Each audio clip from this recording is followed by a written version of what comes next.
Welcome to English study point dear student. শুভেচ্ছা নিয়েও আশা করি ভালো আছো। আজকে তোমাদের জন্য আরো ইম্পারেটিভ সেন্টেন্সের দুটি ট্যাগ কোশ্চেনের নিয়ম নিয়ে উপস্থিত হয়েছি। সুন্দর করে জেনে নাও এবং শিখে নাও, চর্চা করো, তুমি ট্যাগ কোশ্চেনে পারদর্শী হয়ে উঠবে।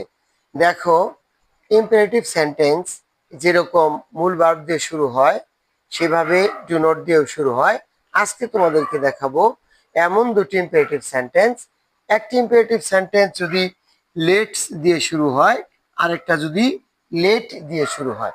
বেশকমটা হচ্ছে এখানে হলো লেটস আর এখানে হলো লেট।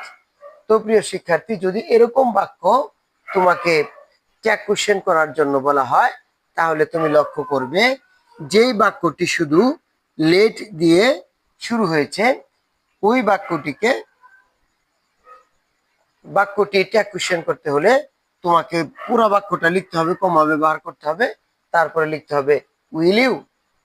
এই লেট দিয়ে শুরু হলে উইল ইউ ব্যবহার করতে হবে।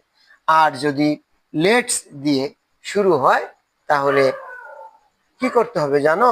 Shall we. কি করতে হবে? Shall we. তো প্রিয় শিক্ষার্থী, তোমাকে সুন্দর একটা বিষয় আমি এখানে টেকনিকটা শিখিয়ে দেই।